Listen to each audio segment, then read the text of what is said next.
Hello and welcome to another edition of The Gist. I'm your host, Chris Vetrano, here breaking down everything happening in pop culture and entertainment week over week. Guys, I am still basically shaking over last week's Elisa Donovan interview. If you haven't heard it, it was a dream come true of mine. I got to interview one of the stars of Clueless about her iconic role as Amber. We talked about her fashions. We talked about her iconic lines. We talked about Elisa's time on Beverly Hills 90210 as Valerie Malone's best friend, Ginger LaMonica. And then we got to really share some personal stories about the loss of our parents. And we had just an incredible conversation. And it was such a dream come true that I'm not fully recovered from it. It was amazing. So if you haven't checked it out, definitely go and give that episode a listen because, like I said, dream come true. She was so wonderful, and you definitely should get her book, Wake Me When You Leave, because it's super. She just does an incredible job at describing the grief process, and so check that out. But because I did the interview on Thursday for our normal Thursday episode, and then I have another interview coming this week on Thursday, we're getting into this groove now where I've got special guests coming on Thursdays, but I know that you guys have been asking me to cover more of the Bravo shows and talk more about my take on Housewives. And so it's not fitting into the Thursday episode. So we're kind of going into this two episode a week schedule. I'm not promising that we can maintain this, but on Mondays, I'm going to try to drop our Bravo breakdowns, all the things happening in the Bravo universe. And then on Thursdays, those will be our regular sort of episodes where we'll talk about pop culture items of the past, present, potentially the future. Who knows? What we're going to cover there, but and that's where we'll have special guests. We'll have fun things to kind of go through, but our Monday episodes hopefully will be short and sweet, and we'll just kind of cover all the Bravos shows that are happening from the previous week, and then that way you and I can kind of talk about this stuff in our communities and in our comment sections and my DMs. Where you guys are sharing your thoughts on these things, we can keep that conversation going. So let's get started, right? It was a busy week on Bravo. I feel like there's a lot of shows right now. But the more that Bravo is kind of like becoming center stage in our entertainment and pop culture universe, they just keep delivering good content. And so I'm going to just break it down. So we're going to start at the top. So last week we talked about the premiere of Summer House. So now we're into episode 2. The Kyle and Carl drama continues to unfold. Loverboy, Kyle's company, is taking center stage in that drama. Carl feels like he's underappreciated, deserves more money. Kyle is, we're seeing some things play out in Kyle's life where Carl has potentially gotten to a place where or where Carl has kind of dropped some balls. They lost some clients over it. Kyle feels like Carl's not really showing up to work. And then obviously their friendship is taking like a real hit as a result of this as well. And so, it's sad to see these two sort of in this place. We obviously know because it's since come out that Carl has now since left Loverboy. So we know that, is the final outcome of this, but we're watching sort of all of this play out. And, I thought that there was, unfortunately, so Carl and Lindsay didn't come to the house this week because they had a wedding that was out of town. And so I definitely understand Kyle's perspective on where he's feeling like his business needs to come first. Carl, if he's an employee, he needs to show up and do his job. And he doesn't feel like Carl's doing that. And so I feel like I'm team Kyle, like in terms of what the actual issue is. Now, I'm not team Kyle on how he handled it though. So, obviously it was brewing throughout the episode. And then, it kind of ends with this dinner of everyone that was there that weekend. Which, by the way, this is a side note, but have you guys noticed that this season it's like a lot of girls? Which is fine, but I'm like, wow, there are so many women on the cast now. And the men have really taken a back seat. Like, where is Andrea? Like, let's get him back on our television screens, please. Loved him. I mean, they're talking about him, but apparently he can't film. We obviously know like Luke's not around much, and Jason is not going to be on Summer House. So it's like, where are our guys? And now we're just sort of with all these girls that are on the cast, and it's like kind of becoming. I mean, I was trying to think like at that dinner, I'm like, Kyle's kind of this lonely guy at this dinner. I mean, I know that there's the new guy, Chris, which I honestly keep forgetting about. He's not, I don't know how he made it as a cast member. I feel like he's, oh God, what was that guy's name? The boring one that used to just like talk about how much he lifted, and how he didn't drink. I keep wanting to say his name's Gabe, but I know it's not Gabe. But the guy from last year that I can't remember. I feel like they've just replaced them, and they literally could have been the same person for all I know, because I find them both equally as boring and bringing nothing to the series. So Kyle's kind of our like lead guy that's like in the episode this week. But then the way he handles the drama with Carl and starts talking to folks at dinner about the drama and some of the things he was saying, about like Carl showing up to work high on cocaine and forgetting his laptop. And, this is messy. This is dirty. This is not stuff that we should be talking about.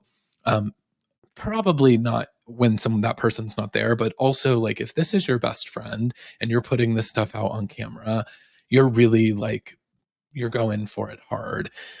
Danielle has entered the house, which I love Danielle. I'm a huge Danielle stan. I think she brings so much to the cast. And I'm glad that like Bravo's finally seeing that she is kind of one of our lead girls, and needs to be, because she was kind of a side player for a number of years. And I think that she brings a lot. But she obviously best friends with Lindsay, at least at this point in filming. We also know from the trailer that falls out.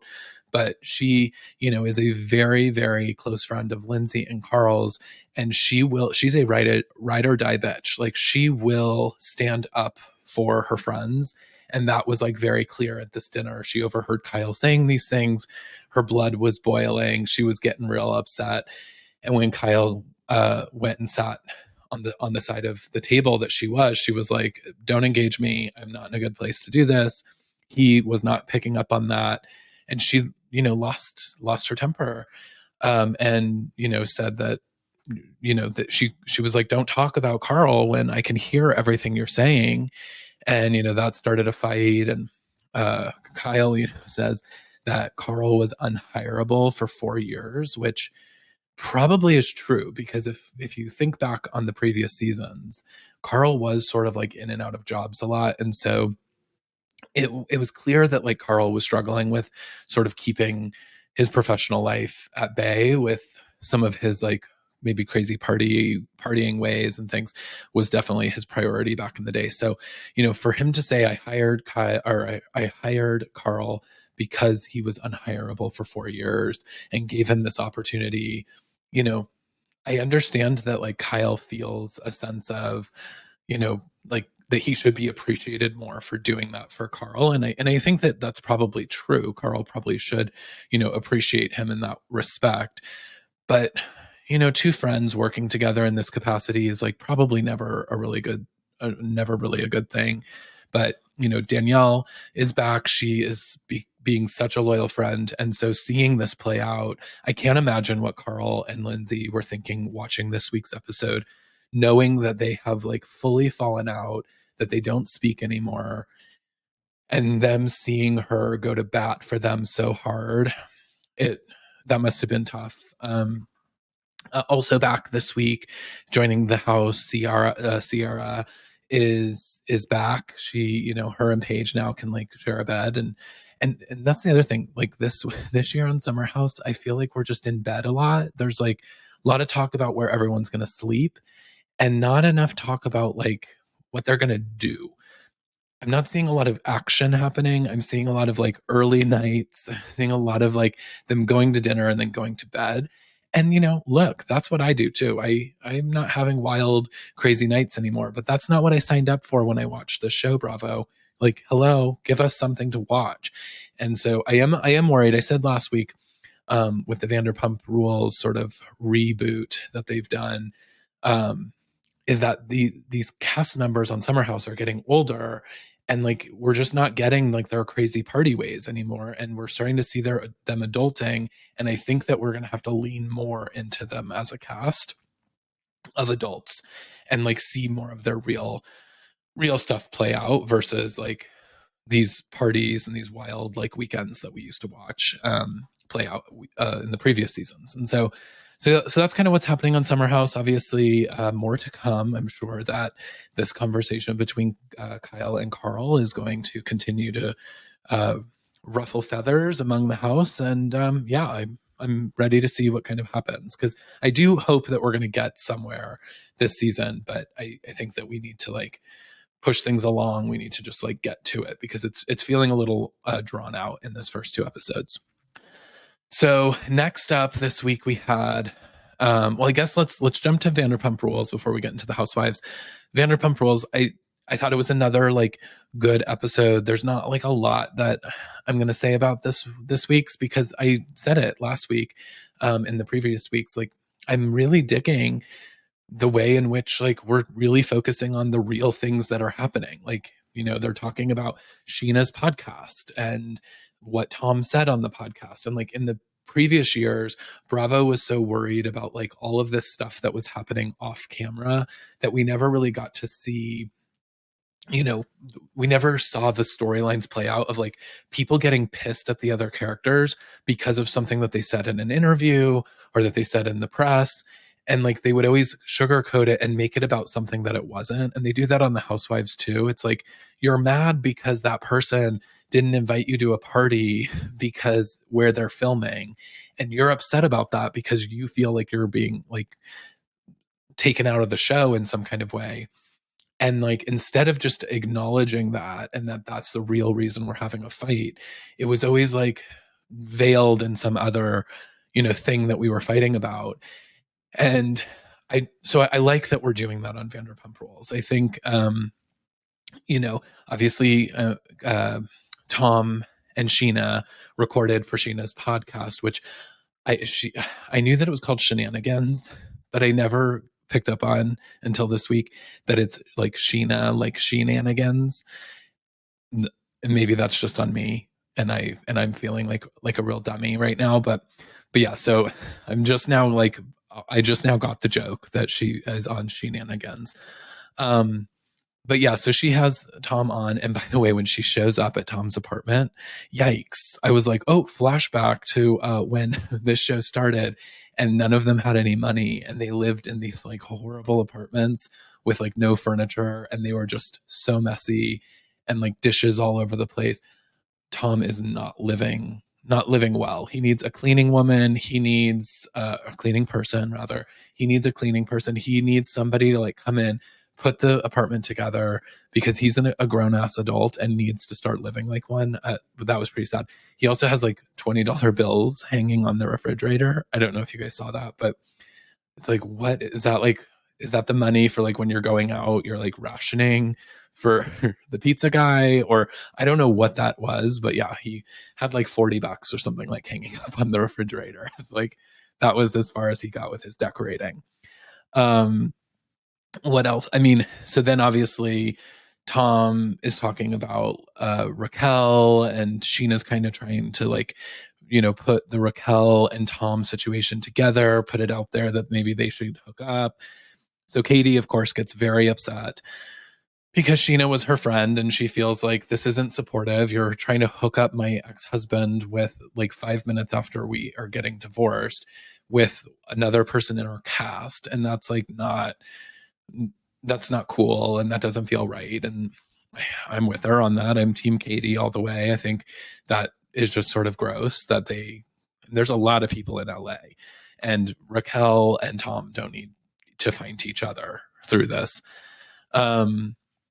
So I'm definitely team Katie, but I loved that at Sandoval's show, their team, Katie and Sheena just start getting in an argument where they're both calling each other trolls, and then like go go back under the bridge that you live in. And like, I mean, they're both, but like, I think Katie called her a troll first. I can't remember. One of them called the other one a troll. And then in response, the other one like clapped back by calling her a troll. And I was like, ooh, yeah, we're getting real, we're getting real creative with our clapbacks in this fight. But I mean, I was here for it, obviously. What else? Raquel is a mess. She is, I thought we were like in her villain era. I think we still are, but God, she doesn't come across as like the brightest bulb. And, you know, well, first of all, that scene where she's like, I'm late to work and she's like clocking in, then she runs into Lisa and Lisa is like, you're still in love with James. And she like has this like this moment of like, I'm going to fake cry now. And then my favorite part is that Lisa and Raquel both shared a napkin because they were both fake crying. And so they needed to like fake wipe the tears off of their eyes. So they just shared a napkin together to do that. It was like wild. I was like, this is such a fake scene. And that's the stuff that like I don't like on Vanderpump, where I felt like for the last few years, that's like all the show was. But I think that they were trying to drive the story forward. So I'm not mad at it, but I had to appreciate it for what it was, which was, you know, fake crying brought on by like, let's share a napkin. And then it was like, okay, get back to work. And then they parted ways. What else? Oh, and then, you know, Raquel's talking about the Tom Schwartz, like, would they, wouldn't they? She's like, I mean, it wouldn't just be sex if we did hook up. And it's like, well, that's not what Katie wants to hear. She wants to hear her friends say like, no, I'm supporting you because this is your ex-husband and I'm not going to go date him. So she didn't quite get that. And then Lala was like, I'm ride or die. Like, you don't do that. You don't like hook up with someone else's boyfriend in the group. And then like 2 minutes later, it's like, by the way, Raquel, James and I hooked up when you guys first started dating.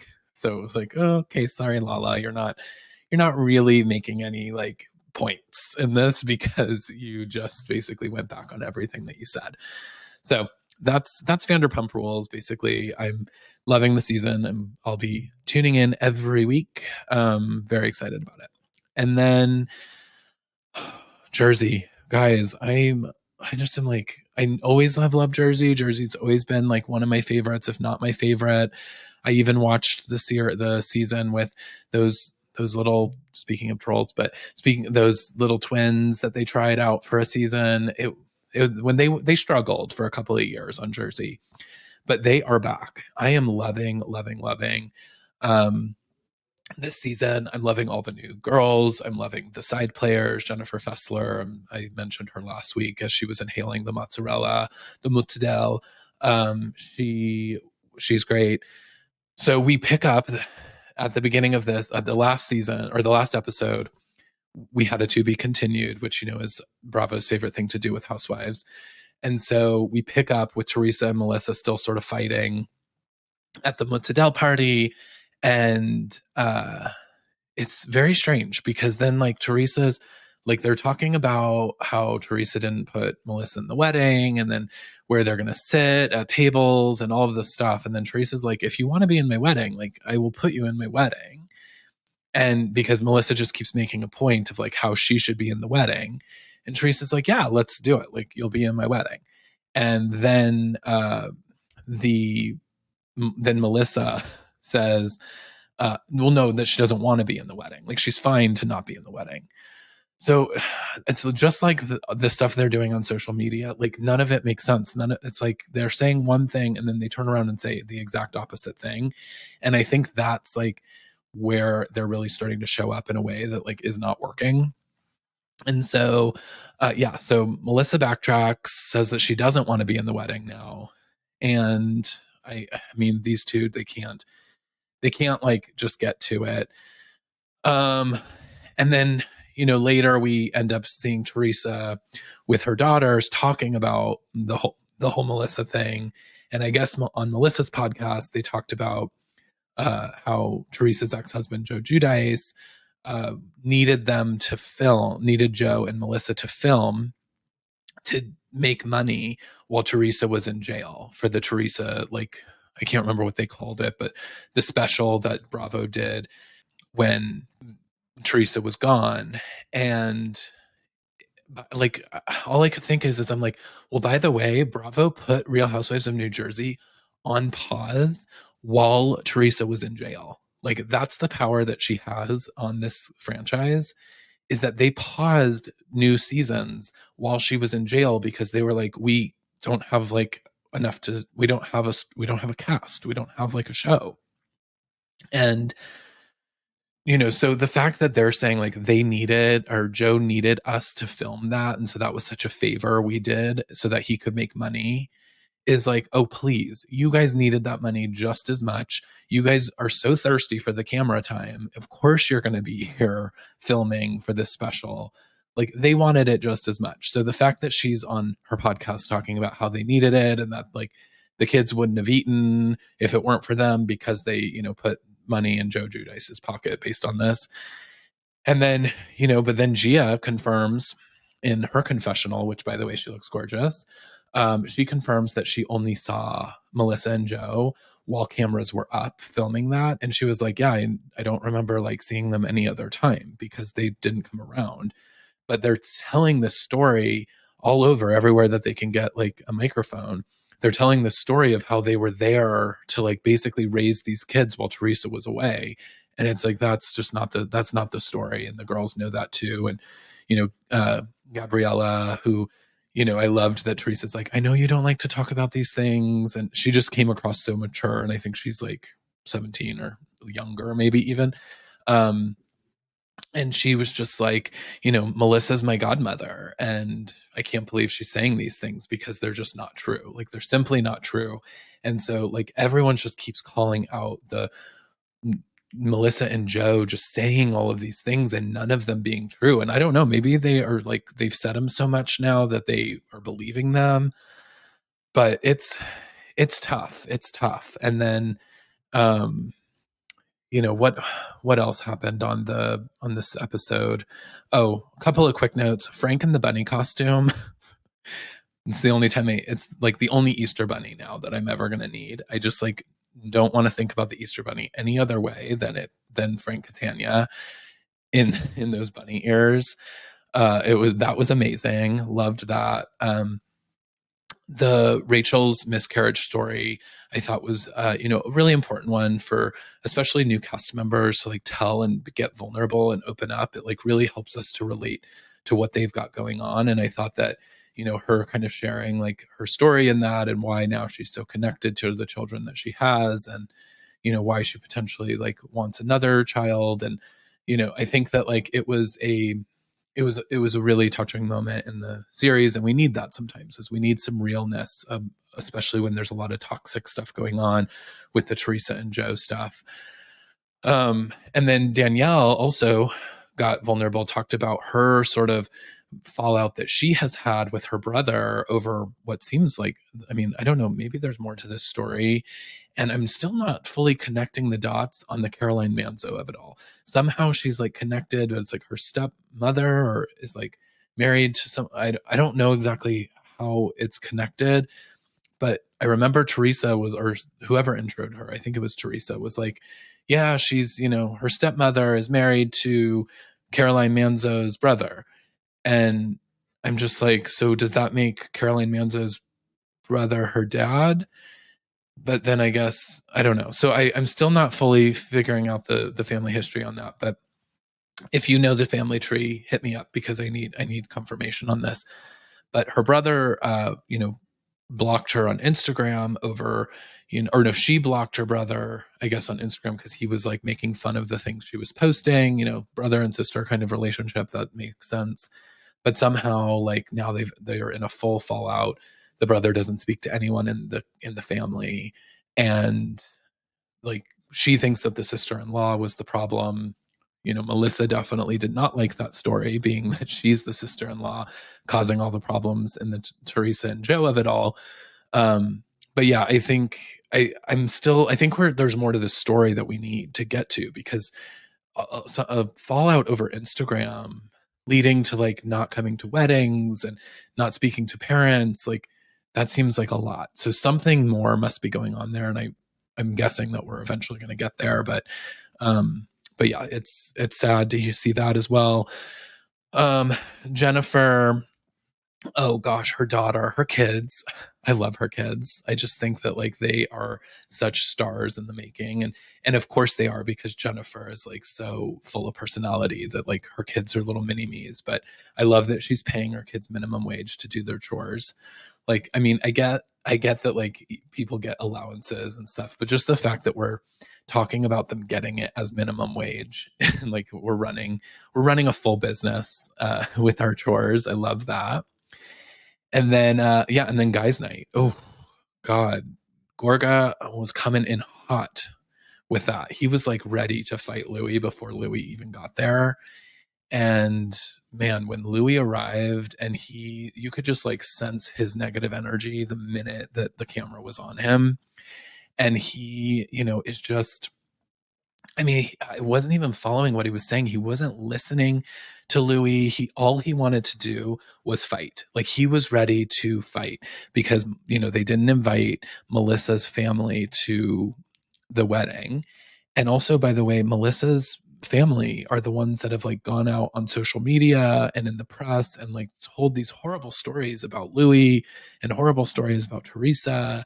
And, so why would they get invited? Like they clearly aren't supportive of this relationship. And, that I didn't understand why we were so upset and coming in so hot about that. So it was a lot. And then Marge's husband, he's over there fanning the flames, trying to say like that this is wrong of Louis and Teresa. And at the end of the day, Louis like, look, this is my soon to be wife. This is your sister. You have beef with her. Have a conversation with her.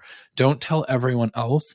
And then come at me, pounding your fists on the table in a public place, yelling at me, calling me a pussy and all these other things that he was calling him. I mean, he was a barbarian. He was like, he, by the way, has no legs to stand on, because I think he like honestly is going into the season thinking that everybody is defending him on social media and everyone's team Joe.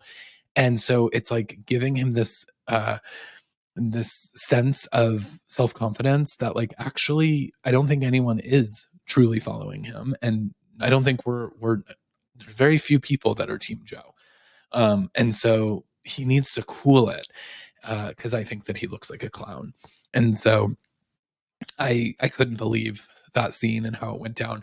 But then I was like disappointed, because it was like they're yelling at each other, and then all of a sudden it's like the episode's over, and we never saw like what they're trying to haze the new husbands with all the shots, and usually we get like some fun drunken content of these husbands like at least having some fun.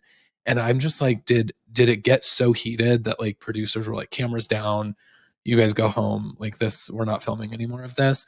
Because we didn't get any kind of like resolution or end to that night. Like what ended up happening? They were screaming at each other, and then what?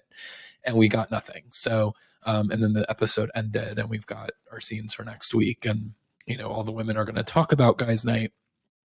But I wanted to see like more of what actually ended up happening when these guys were together, rather than just Joe Gorga screaming and pounding his chest and blowing his foghorn or whatever the hell he was doing. So that's Jersey, loving it. Real Housewives of Miami, another, I love the cast. I think like last week it got really dark at the end. Adriana calling her foot, someone falling on her foot and potentially spraining it, kind of like comparing it to Alexia's son's accident. And, as predicted, that blew up into a horrible argument. I was really confused what Julia was doing with the ice. She like at one point tried to like pour ice on Marisol. I think she thought like, I'm going to have a Real Housewives moment and I'm going to like pour this on her head. But Kiki stepped in, and then she was like, I don't know. I couldn't follow it. I was like, Julia, what are you doing here? But anyways, it didn't land. But man, it just got so dark, and Adriana was so unwilling to go like, okay, whoops, I shouldn't have said that, because that isn't the right thing to say. like what, like take the accident, the severity of the accident out of it. Like probably shouldn't have like compared it to anything going on personally with Alexia's child in general. Like I feel like in Housewives, there's an unspoken rule of like children being off the table. And so like just don't bring it up at all. And so we saw that sort of play out. All of the women sort of really became divided. And then the rest of the trip, they were just so divided that it was like kind of almost uncomfortable to watch, because I hated that at the 50th birthday party for Julia, or the dinner, well, I guess it was also Kiki's birthday. It was confusing, but they ended up like sitting so far apart in the restaurants, and the way that like the girls walked by the other table and just sort of like blew them off, it all felt so childish. And so like it was just like, this isn't what we want. Like if you guys are going to film, like show up and sit at the same table and like give us content. Don't sit at two different tables. And then Gertie and Dr. Nicole are going like back and forth at all the tables all night. And it was like sad, and it was too much. And Adriana, she did sort of like instantly she had a moment where in her confessional she was crying, and she was admitting like, in the heat of the moment I compared it to this and I shouldn't have. And I truly think that she is feeling remorseful about that. And it's unfortunate like that she said it, because like I said last week, like unforgivable, and I would definitely be team Alexia on it. But I also like feel like there's so much history between these women that it's like I would love to see them be a little more forgiving of each other and at least listen to each other. And I've said this a little bit on a couple of episodes now, and I'm starting to really feel it, that I think Alexia is getting a little too big for her britches, in that she really feels like she's like the lead cast member. And it's giving me like Jax Taylor vibes on Vanderpump, when he was like, I'm the lead guy. Like I feel like she thinks she is untouchable, that everyone like bows down to her. And she's kind of like becoming my least favorite to watch. So I hope that she like reels that in and is like willing to have some fun, and willing to not like try to make everything like a they versus them, whatever she's doing, because it just felt Mean Girls. It felt wrong. I didn't like it. I didn't enjoy watching that dinner play out. I did enjoy that we kept talking about how Adriana's foot was broken into a million pieces, and she had to be carried around or pushed around in a wheelchair for the whole episode. And then at the end, she's just standing on it and dancing to celebrate Julia's birthday. It's like she forgot that it was hurting. So that's like classic Housewives behavior. And so I loved that. I love to see that come to life. But yeah. And then of course they get back, and then Adriana has her music video premiere party, which, I mean, the video was a Housewives video. Let's just put it that way. But the song's pretty good. And the girls that came to the party, they all looked so good. I was like, wow, these women they're beautiful women. I love Gertie and Dr. Nicole. And I mean, I thought Adriana looked like breathtaking, and Julia like turned up. I thought like everyone looked really great. So, loved that. And yeah, I thought it was another good episode for Miami. I think we're dwindling down. I think we're getting close to the end on Miami, because we're getting ready to launch into season 3 of Real Housewives Ultimate Girls Trip, which leads me to that. This is a great segue. I might as well take it. The season 3 trailer dropped, and oh God, have you guys seen it? I mean, okay, so off the heels of a lot of drama going on with Brandy and Caroline at the filming of season 4, it's like, a lot of people want to know what happened, what went down in Morocco, Alex McCord and her, ugly Herman Munster shoes. Like we all want to know, but like, I also was like, where's the season 3 trailer? When are we getting season 3? And there was rumors that we weren't going to get season 3 until the summer. But we finally got it. It's coming out in March, so we're just weeks away, which is why I think we're wrapping Miami, and Potomac obviously is coming to an end. And so these women that were on the cast, we're now going to see sort of like the continuation of what's happening. But I thought that the trailer looked good. I was like fully here for it. The girls in Thailand, I thought like they all looked great. The cast photo is like one of my favorite Housewives cast photos I've ever seen. Like it's so beautiful and colorful, and it looks really good. And it's so funny because when I first heard the cast announced, now granted this is like before most of these seasons aired, uh, but I was like, oh, they're doing like a best friends edition. Like, season 2 was the ex-wives club. So all housewives that used to be housewives that are no longer. And so I was like, oh, this one must be best friends. And so I thought it was weird that Giselle wasn't with Robin, but I was like, oh, maybe Candace and Giselle are going to like, buddy up this season and we're going to see them, because it was Candace, Giselle, Portia, Leah, Heather and Whitney, who obviously were bad weather, like they best friends, and Marisol and Alexia, best friends. So I was like, oh yeah, this is like a best friends like version of the show. And that's what I thought was going to play out. Well, the trailer told a different story, and clearly I was wrong. So obviously we know that Candace and Giselle are not in a good place. So we're gonna see that continue to play out in Thailand. We saw Portia and Leah is a fight I never knew I needed to watch. And so I can't wait to see what's going on with them. And then, as we know, in Salt Lake City, Heather and Whitney are not in a good place. They had a complete falling out over this last season. So they go to Thailand in a bad place. So we're going to see the continuation of that happening. And then best BFFs, Marisol and Alexia, who on this week's episode of Miami were like, ride or die. They were the two mean girls. Like nothing could ever penetrate that friendship. Looks like they're having a little problem and of all places to have one, a Sprinter van. So, guys, that alone, I can't wait to see what happens there. Also, their what's the like house manager? Every episode, there's always a house manager. This season is going to be Pepsi, is his name. He's bringing me the joy of Pepsi is what he's bringing me, because he looks messy. He is like calling the women fake. He like had some screen time in that trailer that I was like, oh, Pepsi is like coming in for the crown of like most drama this season. So excited to see that play out. And yeah, we're weeks away from the premiere of that on Peacock. And then last, episode 2 of a 3-part Real Housewives of Potomac reunion. We pick up from last week where Candace talks about Giselle's dwindling uterus, and that rather than sharing her real drama and the things that were going on with her body and her health issues, she was too busy waiting for cameras to turn on so that she could then try to create drama with Candace's husband and other folks. And so that fight was like very on when the episode started.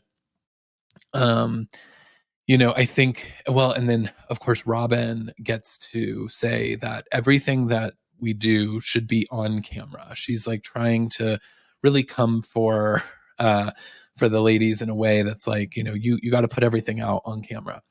And then the producers who are really coming for Robin, I can tell that they're pissed.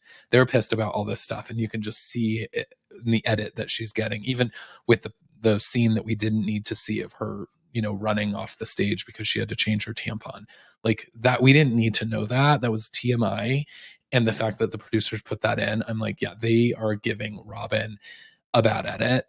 But yeah, she says everything we do needs to be on camera. And then they cut to 2 weeks later on Watch What Happens Live, Robin saying like, well, not everything that we do like needs to be on camera. And like some things happen off camera that we don't need to talk about it. And yeah, it was shady, but also accurate. So she needed to be called out, and she was. So that was kind of what was going on the beginning of the couch there.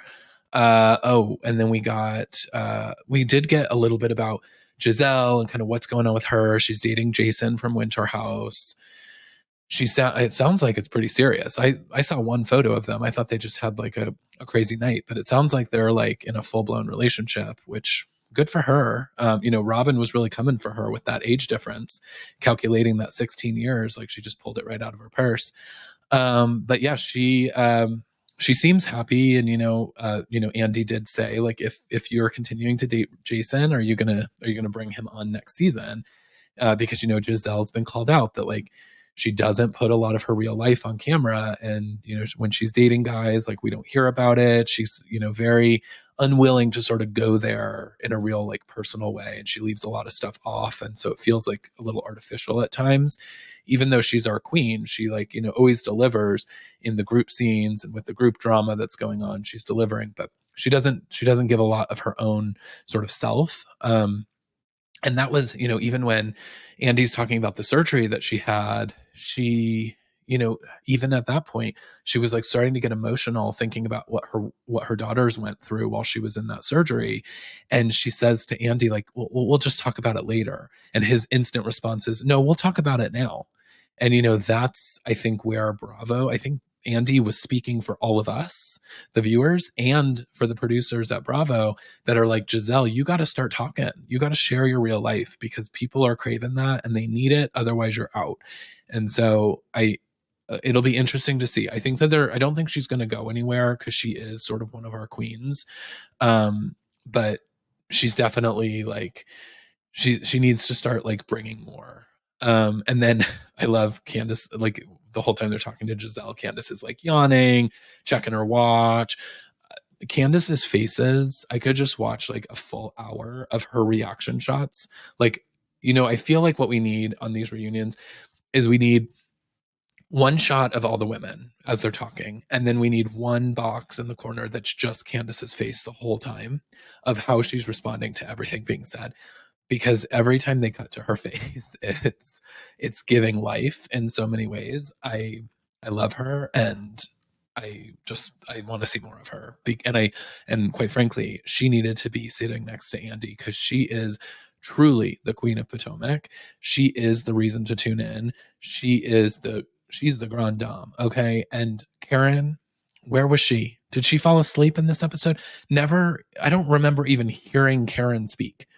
Like a couple times I heard like her yap up something, but she was like sitting back in the couch, like very like, you're sitting next to Andy, like bring something. She brought nothing this episode. I know that Charisse is on the next episode. They really like are packing a lot into this third part. We have Charisse coming on. I think we have the continuation of Jacqueline. We have the husbands coming on, and we get the lost or the unseen footage from Robin and Andy's one-on-one interview. So I'm feeling like we have a lot to still cover in that third episode that we maybe needed to like push some of that into this episode. But other shocking revelations, Mia calls out that Wendy has slept with Peter Thomas. Of course, Peter from Real Housewives of Atlanta, at one point married to Cynthia Bailey. That was like tossed out there, but then I think we sort of skated by it. I mean, Andy seemed shocked by the revelation, but it didn't really go anywhere. We sort of like said it. Wendy denied it, and then they moved on from it. And then they brought out Jacqueline, Mia's former best friend. And these two from the go, it was on. And then they both ended up pulling out their like Pandora's boxes. Of course, Mia's was bedazzled to all hell. And she's pulling out receipts and, oh, are we going to go there? Are we going to go there? Everyone's going everywhere. The other women are like losing their minds because they're like, this is out of control. What are we even talking about? So I think we're gonna get more sort of what these women actually have on each other next week. But I'm also worried that like it sounds like we're probably not gonna see much of Jacqueline again because I don't think she's obviously gonna be Mia's friend after this. So I think we're done with Jacqueline. But yeah, it was another wild episode. Oh, and then they did this sort of segment in the middle of the episode on colorism, which has been an issue that has come up on the show many times, which is, how there's a different treatment of the light-skinned girls and the darker-skinned girls. And I actually, what I really appreciated was that Andy said, I'm not equipped to have this conversation and to moderate this conversation. So the women have agreed that they're going to have this conversation alone. And and I thought, and I kind of feel the same way. Like, I don't have a lot to speak on. I don't want to share my thoughts on it because I've never gone, I don't, obviously can't go through any of that. But I know that it's such a hot topic. I know it comes up a lot about like how certain folks are deemed as more aggressive than some of the other women, and why that might be. And so I actually thought it was like a very important segment, and I thought it was handled really well. And I have to say, my queen, Candace, she really led that conversation in a way that I thought like all of it made sense. I felt that it was like very easy to digest. I didn't think it went too far.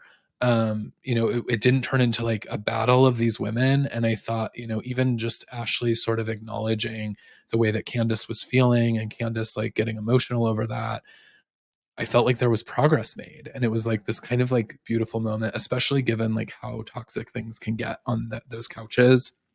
I thought it was a nice moment to sort of bring the women back together. And I think Candace sort of led that conversation and really should be applauded for it. So, and I think that's our shows, guys. I think that that covers everything going on Bravo this week. Of course, like I said, we have another special interview coming this Thursday. So make sure you subscribe to The Gist so that you don't miss that very fun interview that we're going to be doing. And continue to come back because we'll keep covering all the Bravo stuff. Make sure you see the Real Housewives Ultimate Girl Trip trailer if you haven't already, because it is something that you should be preparing for because it's going to be great. And I'll talk to you all on Thursday again. And thanks so much for tuning in. It's Chris Vetrano. I hope you all have a fantastic week. Bye.